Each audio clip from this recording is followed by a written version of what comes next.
सरस्वती सहस्रकोटियुगधाय नमः।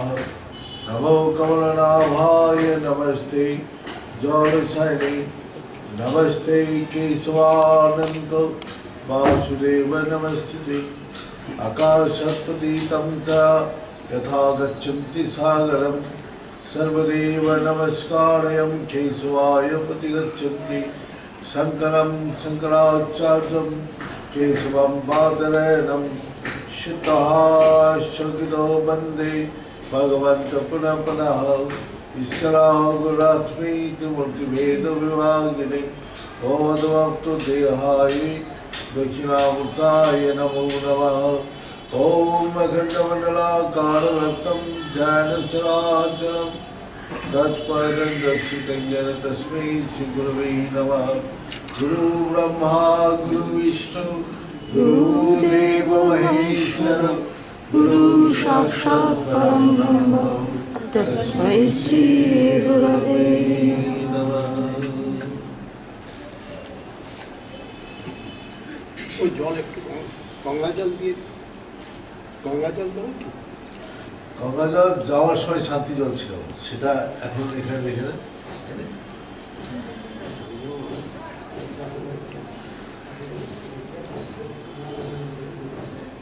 আজকে আমাদের যে কোনো শক্তি আমরা শান্তি পেতে চাই, তার পিছনে দাঁড়িয়ে আছে আমাদের বিশ্বাস। বিশ্বাসী ধর্ম মূলম, বিশ্বাসী ধর্মের সবচেয়ে শক্তিশালী। এই বিশ্বাসটা কিন্তু কেউ কাউকে দিতে পারে না, এই বিশ্বাসটা অর্জন করতে হবে। আমাদের সবাই বসে শুনছে, দেখছে এবং নিজেও করছে, তবুও কিন্তু বিশ্বাসটা তার সব সময় নড়ে যাচ্ছে, সব সময় বাড়ছে কমছে। এই বিশ্বাসের মধ্যে আমাদের প্রাপ্তি অপ্রাপ্তি, শান্তি অশান্তি, শক্তি এবং দুর্বলতা।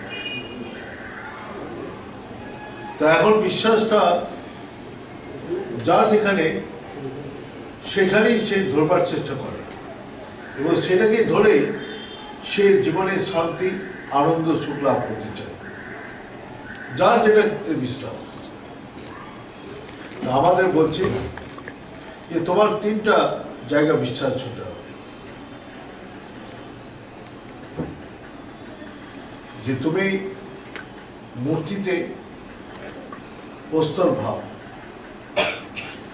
মানে মূর্তিতে যদি তুমি শিলা ভাব দেখো, তাহলে কিন্তু তোমার সেখানে কিচ্ছু লাভ হবে না। মন্ত্রে অক্ষর ভাব, মন্ত্রকে যদি তুমি একটা অক্ষর মনে করো, তাহলে কিন্তু কিছু লাভ হবে না। আর গুরুতে মনুষ্য ভাব, এই তিনটা জায়গায় আমাদের বিশ্বাস দৃঢ় করতে হচ্ছে। আজকে আমি আসি মন্ত্রেতে।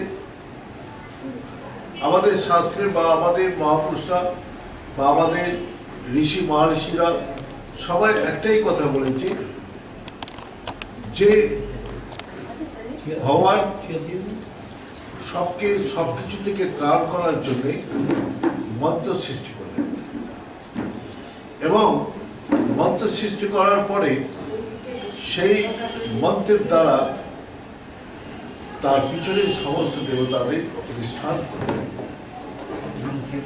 এবং তিনি বলে দিলেন যে মন্ত্রাধীন সর্বদেবতা, এই মন্ত্রের অধীনেই সব দেবতারা নিবাস করে। এখন আমাদের কথা হচ্ছে, এই যে মন্ত্রাধীন সর্বদেবতা বলেছে, এটাই কি আমরা সকাল থেকে সন্ধ্যা পর্যন্ত অনেকেই মন্ত্র অনেক রকম ভাবে উচ্চারণ করি, কিন্তু কে কতটা বিশ্বাস দিয়ে করছে তার উপরে তার ফল। এখন আমরা বলেছি 108 বার মন্ত্র জপ করতে হবে, তার বিশ্বাস থাক আর না থাক তার জপ করে।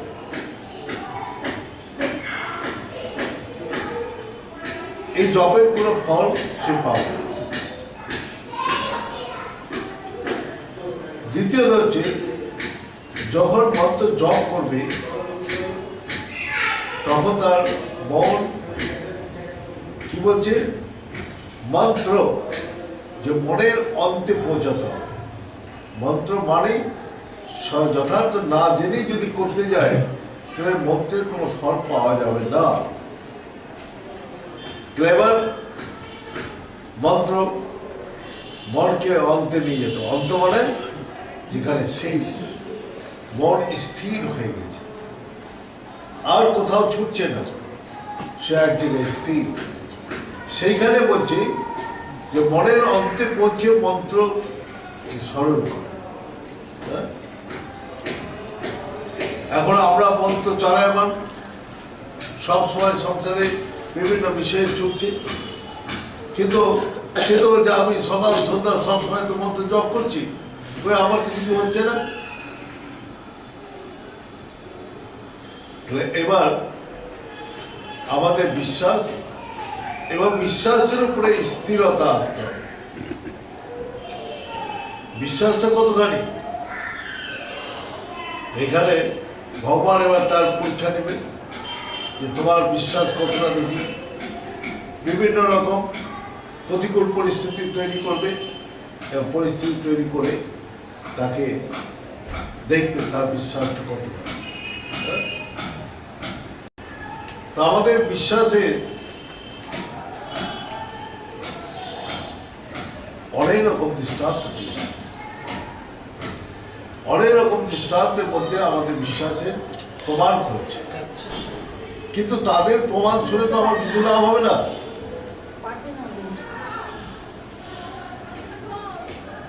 আমি বললাম যে হ্যাঁ তোমরা যে মন্ত্র ঠিক করো, তোমাদের কার্য সিদ্ধি হবেই হবে। এখন ছয় ভালো মহারাজ তো পড়ে গেল, কই আমার তো হলো না। কিন্তু হলো না তার পিছনে কারণটা কি, এই কারণ করার চিন্তা করি। যখন আমি মন্ত্র জপ করছিলাম সেই সময় আমার পূর্ণ বিশ্বাস ছিল কিনা, তার উপরে আমার স্থিরতা ছিল কিনা, আমি স্থির ছিলাম কিনা, এবং তার উপরে কি হচ্ছে, এবার মন্ত্র জপ করছি, মন্ত্র জপ করতে করতে যদি তার লক্ষ্য স্থির হয় তাহলে কি হবে, তার ভিতরে পরিবর্তন আসবে। পরিবর্তনের মধ্যে কি হচ্ছে যে তার আনন্দ, মন্ত্র করার যেই তার সঙ্গে যুক্ত হবে, স্থির হবে, তখনই সবসময় আনন্দ অনুভব হবে। সে আনন্দে তার মনের দুঃখ, জ্বালা, যন্ত্রণা, অশান্তি তৎক্ষণাৎই দূর হবে। যেমন অন্ধকার ঘরে লাইট জ্বালানোর সঙ্গে সঙ্গে অন্ধকার চলে যায় না, আস্তে আস্তে যায়, হ্যাঁ তৎক্ষণাৎই যায়। সেরকম যেই আমার মন স্থির এবং দৃঢ় বিশ্বাসের সঙ্গে মন্ত্র জপ হবে, তখন তার আনন্দ হবে। এখানে দেখাচ্ছে মহাপুরুষরা যে তাকে বরদান দিচ্ছে, যাও তোমার এই কার্য সিদ্ধ হবেই। এবার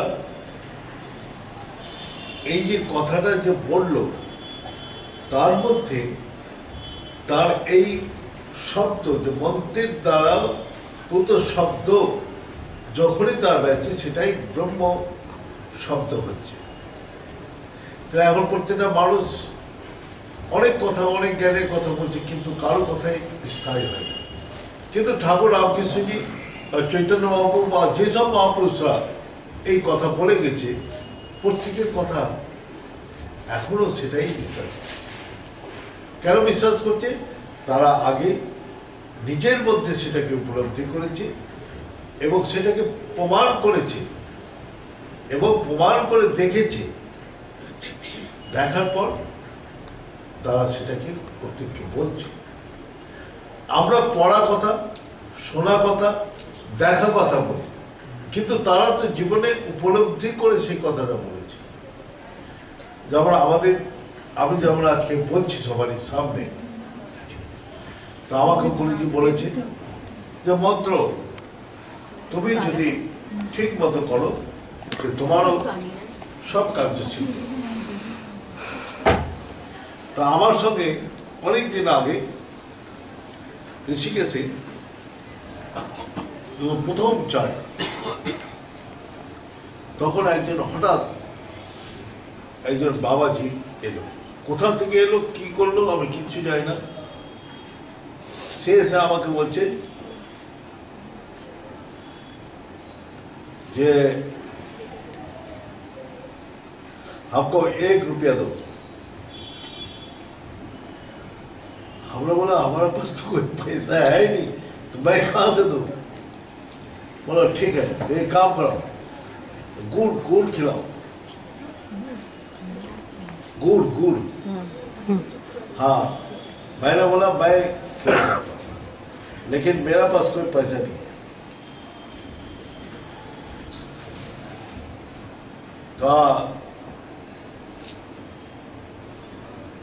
तो गुड़ देওয়ার পরে আমাকে বলছে आपका हाथ दिखाना। मैंने बोला हाथ मैं नहीं देखता, ना दिखाता हूं। बोला एक काम करो, फिर खाता और पेन ले आओ।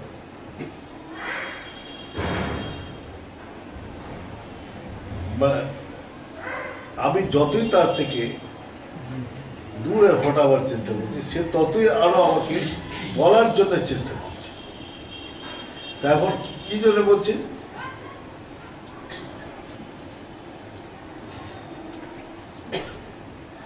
কাগজে সবকিছু লেখা, কি লেখলো হিজিগিজি করে। बोला हाँ सब कुछ होगा, यहाँ सब कुछ होगा, और इस जगह मंदिर बनेगा। आपको चिंता नहीं है। मेरे को बोल रहे हैं आपको कोई चिंता नहीं है, बनाने वाला दिल्ली से आएगा, बनाने वाला दिल्ली से आएगा और वो बनाएगा, आपको कोई चिंता नहीं।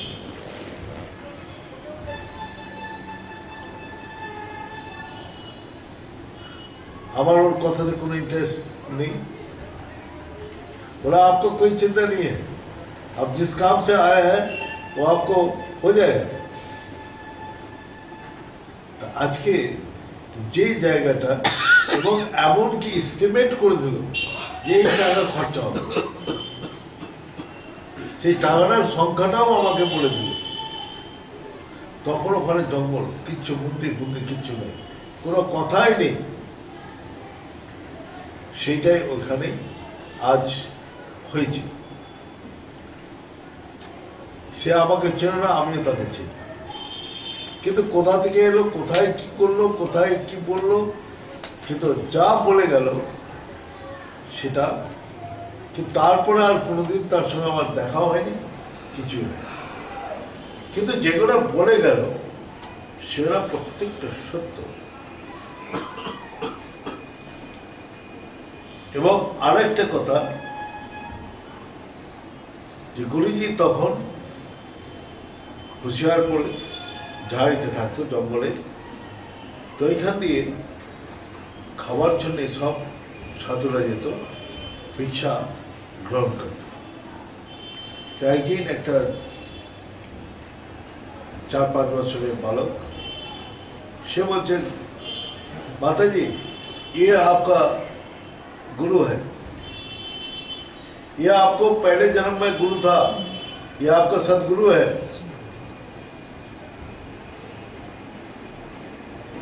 तो गुरुजी তার বাবা মা তাকে ডেকে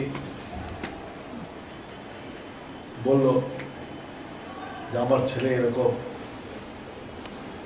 বলছে, তার জন্ম থেকেই বাক্য সিদ্ধি আছে, যেটা বলেন সেটা হয়। গুরুজি বলছেন, দেখো এগুলো কথা শুনে আমার কি লাভ? আমার তো কিছু লাভ নেই, তোমাদের ভৌতিক জগতের লোকদের সেটা দরকার। তোমার সবগুলো তুমি জানো, তুমি কি করবে।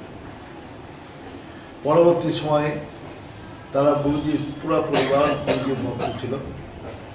তো গুরুজি আমাদের বলতো, সেই ছেলেটা বলেছিল আমার 30 বছর বয়স আয়ু, 30 বছর পর আবার এখান থেকে চলে।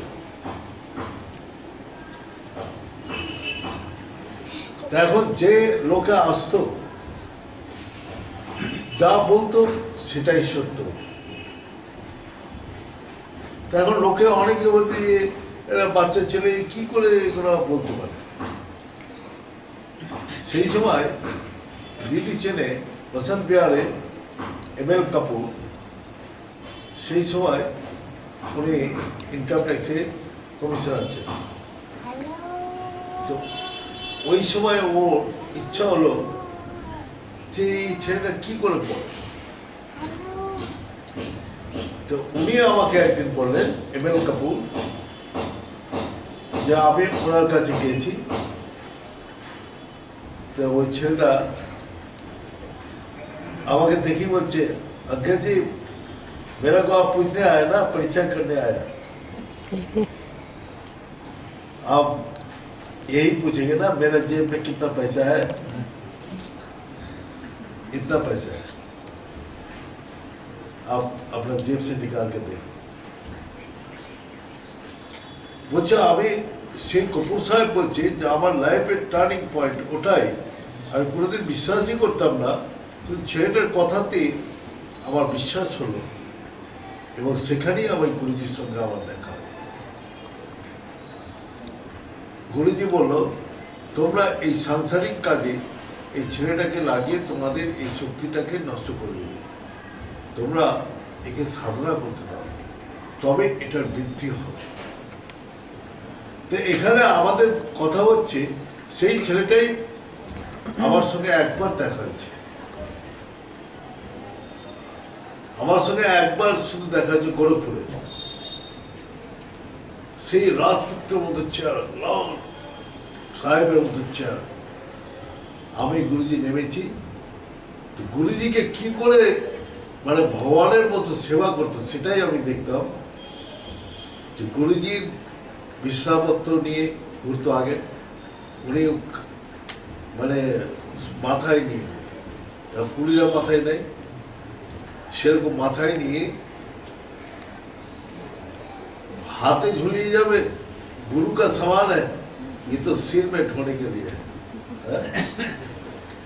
মানে ওর ভাব ভক্তি যে কেউ কল্পনা করতে পারবে না, যে তার মধ্যে এই যে ভক্তি, যে শক্তি পেয়েছে, তার প্রকাশে সেটা আমরা দেখতে পাচ্ছি। ওটা তো আমি চোখের সামনেই দেখতে পাচ্ছি।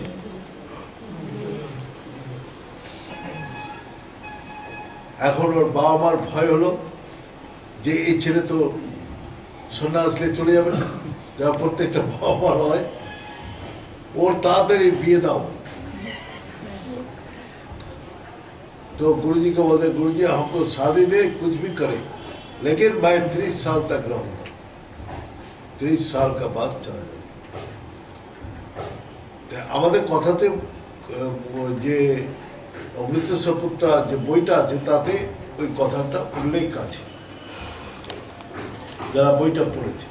তা আমাদের হচ্ছে যে মন্ত্রাধীন সর্বদেবতা, আমরা সবাই জানি, সবাই করেছি, এবং এই মন্ত্র যদি আমরা বিশ্বাস এবং স্থিরভাবে মন্ত্রকে করি, তার ফল আমরা আনন্দ, এবং আনন্দেই আমাকে শক্তি এবং জ্ঞান প্রদান করবে। আনন্দটাই হচ্ছে আমাদের শক্তি এবং আনন্দটা হচ্ছে জ্ঞান। তো আমরা যখন মন্ত্র করব তখন মন্ত্রটা মনে হবে এটা কি বলছে, বীজ মন্ত্র। যেমন বীজের মধ্যে এরকম ফেলে রেখে কোনো শক্তি আমরা দেখতে পাই না, কিন্তু সেটা প্রক্রিয়ার মধ্যে লাগিয়ে দিলে সেই বীজ থেকে শক্তি বেরিয়ে আসে।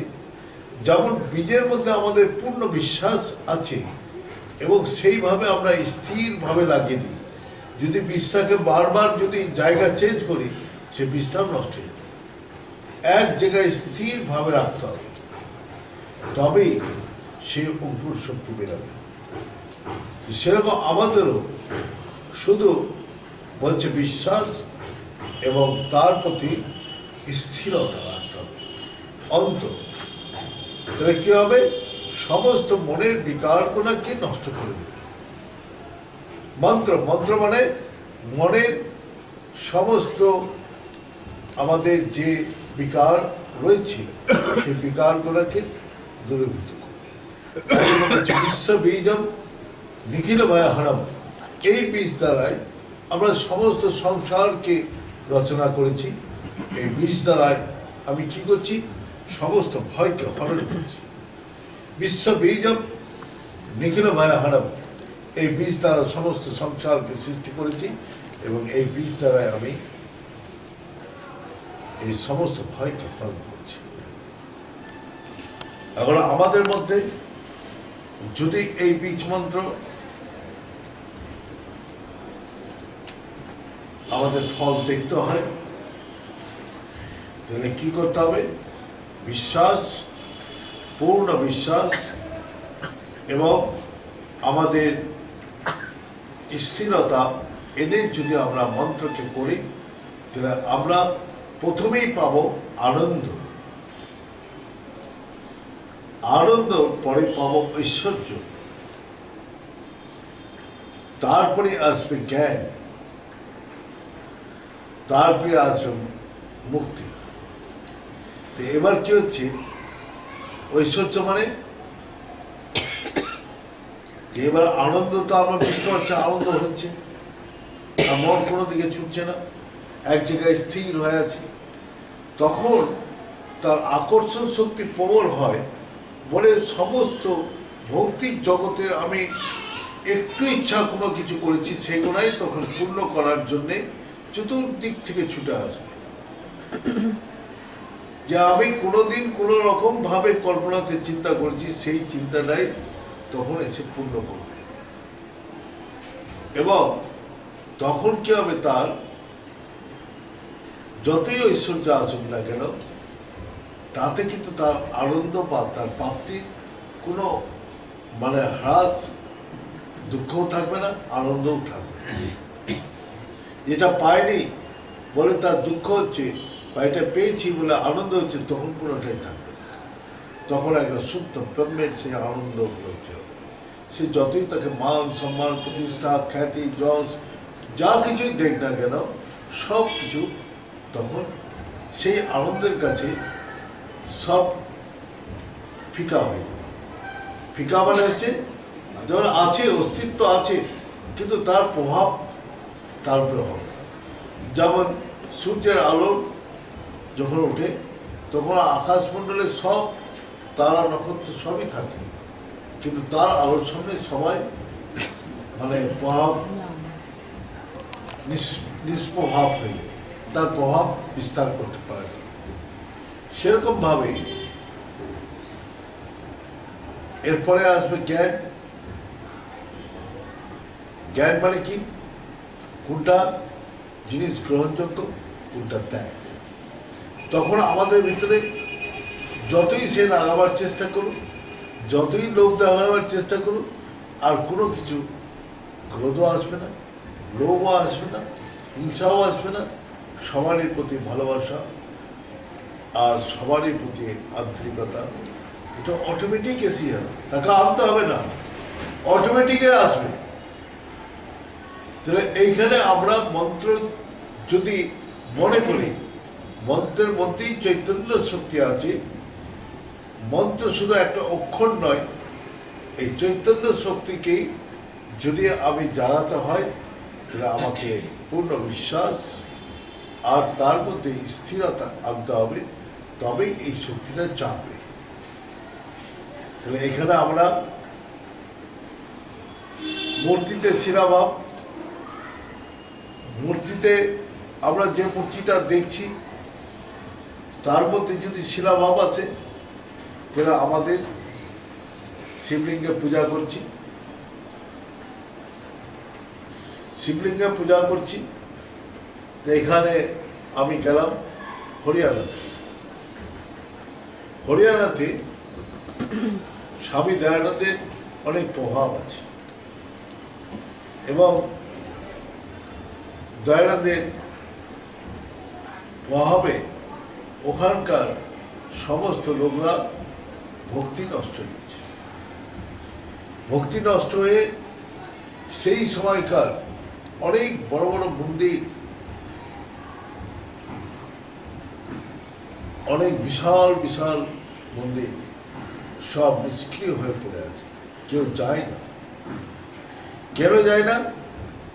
বলে আমরা সব আর্য সমাজ। আর্য সমাজ, আমরা আর্য সমাজ কি করে? বলে ওরা মূর্তিকে মানে না। কাকে মানে? ওরা আমরা অগ্নিতে দেবতাদের আহ্বান করি, দেবতাদের মানো আর তাদের নামও করো। হ্যাঁ, তাহলে এটা কেন মানছ না? সকার আর নিরাকার এটা চিরদিনই আছে, কিন্তু সকার আর নিরাকার কি? যেমন সেই ব্যক্তি নেই কিন্তু তার নামটা আছে, নামটা বললেই নেতাজি সুভাষ আমাদের সামনে নেই, কিন্তু বললেই সবাই তার আকৃতিটাকে চোখের সামনে এসে। তো প্রত্যেকটা বস্তু আকার থেকেই নামটা হয়। তা আমি বললাম যে অগ্নি যে এটাও তো আকার, অগ্নিটা একটা আকারে, তাই জন্য আমাদের কি বলছে, অগ্নিটাকে আমাদের একটা জ্যোতির্লিঙ্গ বলছে। হ্যাঁ, জ্যোতির স্বরূপ অগ্নি প্রচলিত সেই শিবলিঙ্গ। তো এখানে সেই জ্যোতির্ময় শিবলিঙ্গ আমাদের জ্যোতির্লিঙ্গ দ্বাদশ জ্যোতির্লিঙ্গে প্রতিষ্ঠিত হয়েছে। এবার সেখানে এই আগুনটা ঠান্ডা হয়ে গেলে কি হবে? যে তরল পদার্থ কি হবে? হ্যাঁ, তোর ফিগারে আসবে কিনা? যতক্ষণ তরল আছে তো অগ্নিতে তুমি তরল করে রেখেছো, সেটা যখন ঠান্ডা হবে তো ফিগারে এসেই যাবে, সেটা যে কোনো আকারে আসুক। হ্যাঁ, তাই বললাম তোমার সিদ্ধান্ত ঠিক আছে, কিন্তু যারা মূর্তিকে মানছে তাদেরকে তুমি কারাগারে দিচ্ছ, তাদেরকে তুমি পাখণ্ডি বলছো, এটা তো ঠিক নয়। তার বিশ্বাস মূর্তির মধ্যেই সে দেখতে পাচ্ছে, সে সকাল রূপ দেখতে পাচ্ছে, আর তুমি নিরাকারের মধ্যে তুমি সেই ব্রহ্মরূপ দেখছো। দুটার মধ্যেই কোনো ভেদ নেই। যেমন যারা এই সংসারে এসেছে, এখন আত্মা নিরাকার, আর তার যে রূপটা প্রকাশ হয়েছে, ভগবান বলছে যে আমি আত্মারূপে কোথাও প্রকাশিত নয়, কিন্তু আত্মায় আবার দেহ ধারণ করে সবার সামনে প্রকাশিত। আমরা এই দেহটাকে ধরা, আত্মাকে ধরা একই, কারণ চৈতন্য শক্তি আছে। এই চৈতন্য শক্তিকে বোধ করার জন্যই এই দেহটাকে, দেহটা ছাড়া আর চৈতন্য শক্তি বোধ করতে হবে। যেমন আপনার ইলেকট্রিক তারের মধ্যে কোনো লাইট চলবে না, কোনো পাখা চলবে না, কিন্তু একটা শক্তি আছে, তাহলে এই শক্তিটাকে ব্যবহার করবেন কিসে? একটা বিভিন্ন আকারের মাধ্যমে, লাইটের আকার, পাখার আকার, মেশিনের আকার, সমস্ত আকারগুলো তখন সেখানে কাজ শুরু করবে। তো আকার ছাড়া তার কোনোদিন মানে পূর্ণরূপে কাজ করতে পারবে না। তো পূর্ণ স্বরূপে কখন হবে? দুটাই, নিরাকার আর সকার যখন একা এক মিলবে তখনই দুটা পূর্ণ রূপ হবে, তাছাড়া পূর্ণরূপ হতেই পারে না। তাই জন্য আমাদের দেহের মধ্যে প্রকৃতি আর পুরুষ দুটা একই সঙ্গে বিরাজমান। দেহটা প্রকৃতি, আত্মা পুরুষ, এবং আত্মা ছাড়া, পুরুষ ছাড়া প্রকৃতির অবস্থান নেই, আর পুরুষের মানে প্রকৃতি ছাড়া তার প্রকাশ নেই। দুজনাই অঙ্গাঙ্গিভাবে জড়িত, এবং আমাদের ব্যবহারিক জগতে এই দুটারই দরকার। এবং সেই জন্যে আমাদের বলেছে যে সকাল আর নিরাকার দুই একই স্বরূপ, দুটা একই স্বরূপ। আমাদের ওঙ্কার বন্দনাতে আছে দ্বৈত অদ্বৈত বিহীনায় ওঙ্কারায় নমো নমঃ। মানে সেখানে বলছে আমি দ্বৈত তো নেই, অদ্বৈত তো নেই, এবং দ্বৈত অদ্বৈত বিহীনায় ওঙ্কারায় নমো নমঃ, যা আমি সেখানেও নেই, আমি ওঙ্কারের মধ্যে রয়েছি। সেখানে দ্বৈত ভাবের মধ্যে, অদ্বৈতের মধ্যে। তা আমাদের এখানে সংসারে দুটা সত্তা এখনো প্রচলিত আছে, যে নিরাকার আর সকাল। তা আমরা মূর্তিতে ভগবানকে যে কল্পনা করছি, এবং সেখানেই যে আমাদের কেন্দ্রীভূত হচ্ছে, স্থিরতা আসছে, এটা মূর্তিকে ধরে আমার বিশ্বাস আসছে, সেটাকে যত তাড়াতাড়ি মনটাকে সেই জায়গায় পৌঁছানো যায়, নিরাকার মহাকাশের দিকে, শূন্যের দিকে তাকিয়ে সেই জায়গাটাকে স্থির করা খুব শক্ত।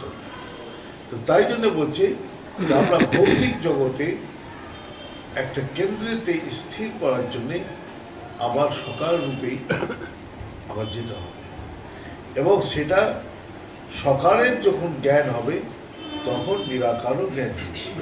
তাই জন্য নিরাকার আর সকাল কোনো সময় আলাদা নয়। যেমন বীজটা হচ্ছে নিরাকার, বীজের মধ্যে যে জানে যে এই নিরাকারটার মধ্যে আবার সকালও আছে। মাটির মধ্যে কোনো আকার নেই, কিন্তু মাটিটার দিয়ে আবার মূর্তিটা তৈরি হয়েছে। যখন মাটির মূর্তি তৈরি হলো তখন গণেশজি, কার্তিক, লক্ষ্মী, সরস্বতী হয়ে গেল, আবার সেই গলে গেলে আবার সেটাই মাটি হয়ে গেল। তো সেখানে নিরাকার থেকে সকালে যাচ্ছে ওই একই তত্ত্ব রয়েছে, আবার সেই তত্ত্বটা সকাল থেকে যখন নিরাকার আসছে সেই একই তত্ত্ব, ওখানেও মাটি, এখানেও মাটি।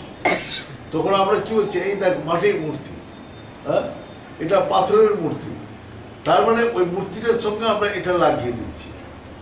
কিন্তু আমাদের আসল হচ্ছে যেটা মাটির মধ্যে কোনো আকার নেই, সেই আকারটা আমরা আমাদের ভাবনার দ্বারা সেটাকে বানিয়ে দিচ্ছি, সেটা আমরা কল্পনা করছি, এবং সুন্দর রূপটা দিয়ে আমরা তার আরাধনা করছি।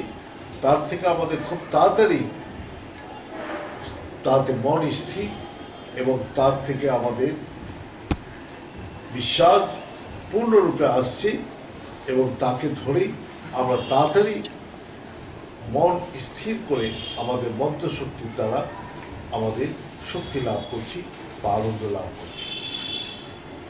আমাদের দেখতে হবে যে মূর্তির দ্বারা যখন আমরা মন্ত্র করছি, তো সমস্ত মন্ত্রের মধ্যে কি আছে, সব দেবতাকে তার অধীন করে, মন্ত্রাধীন সর্বদেবতা। যখন যে মন্ত্র আমি উচ্চারণ করছি সেই মন্ত্রের পিছনে একটা করে দেবতা আছে। আমরা যখনই আমরা যে কোনো মন্ত্রই পাঠ করি না কেন, সেই মন্ত্রের বীজ মন্ত্রগুলা, ক্লিং মানে কালী, ক্লিং মানে কৃষ্ণ, হ্রিং মানে দুর্গা। এই যে আমরা হ্রিং অর্থ যেটা করছি, সঙ্গে সঙ্গে তার সঙ্গে সঙ্গে আমাদের রূপগুলো এসে যাচ্ছে। এবং যতক্ষণ আমি এই মন্ত্রের অর্থগুলো না বুঝতে পারবো যে এই মন্ত্র, বীজ মন্ত্রের পিছনে কি আছে, তা এখন তাতে লেখা থাকে যে কোনো বীজ কিনতে যাবেন, এটা লঙ্কার বীজ, এটা ভেন্ডি বীজ, এটা তার সঙ্গে সঙ্গে একটা নাম থেকে, প্রত্যেকটা বীজের সঙ্গে একটা নাম আছে। কিন্তু বীজের মধ্যে ভেন্ডি গাছ দেখতে পাবেন না বা লঙ্কা গাছ দেখেন। তো সেরকম আমাদেরও বলছে যে তুমি বীজের মধ্যে দেখছো না, কিন্তু ওই বীজের মধ্যে তুমি সেটা দরকার সেটা নিয়ে আসছো। কিন্তু সব বীজগুলোর কোনো নিষ্ক্রিয় অবস্থায় রয়েছে, এটাই নিরাকার রূপ। আর ওটাই যখন সক্রিয় হয়ে যাচ্ছে তখন ওর সকার রূপ। তাহলে নিরাকার আর সকারের মধ্যে কোনো পার্থক্য নেই। পার্থক্য হচ্ছে যে বিশ্বাস আর স্থিরতা।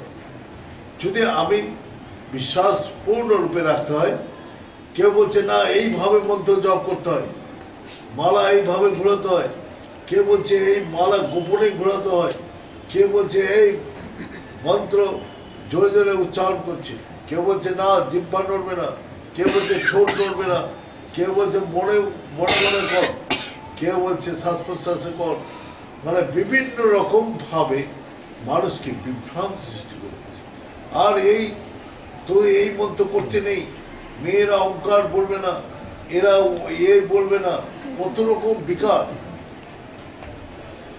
কিন্তু আমাদের মনে শুনে অনেক রকম বিকার সৃষ্টি হয়। তাই জন্য বলছি সমস্ত বিকার থেকে মুক্ত হতে হবে।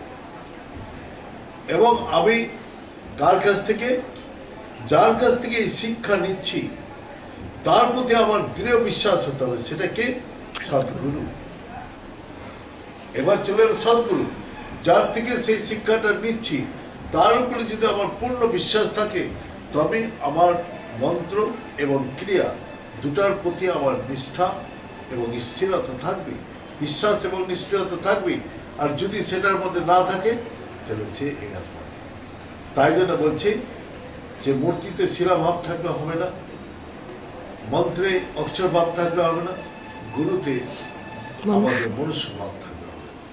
তাকে যে বলছে তার উপর পূর্ণ বিশ্বাস রেখে আমার স্থিরতা আনতে হবে, তবেই সেই কর্ম থেকে আমার এই বীজ মন্ত্র, যেখান থেকে আমাদের সমস্ত সৃষ্টি হচ্ছে এবং অন্তিমে তার সমস্ত ভয়কে হরণ করছে, সেই বীজ মন্ত্রকে আমাদের জীবনে কি এনে দেবে, সমস্ত কষ্ট দুঃখ থেকে নিবৃত্তি করে পরম শান্তি, পরম সুখ প্রদান করবে। তো যাই হোক, আজকে কালকে আমি যাব, তো যাওয়ার আগে যারা যে কিছু করছে না কেন প্রত্যেককেই আমি এটাই বলছি, যেটা করবে সেটা পূর্ণ বিশ্বাস রেখে করো এবং তার সঙ্গে পূর্ণ স্থিরতা, স্থির হয়ে করো। এই দুটা যদি সে রাখতে পারে তো তার এই বিশ্বাস থেকেই সে পাবে আনন্দ, সে পাবে তার ঐশ্বর্য এবং জ্ঞান আর শান্তি সুখ সবই লাভ। এই বলে আজকে আমি এখানে শেষ করছি।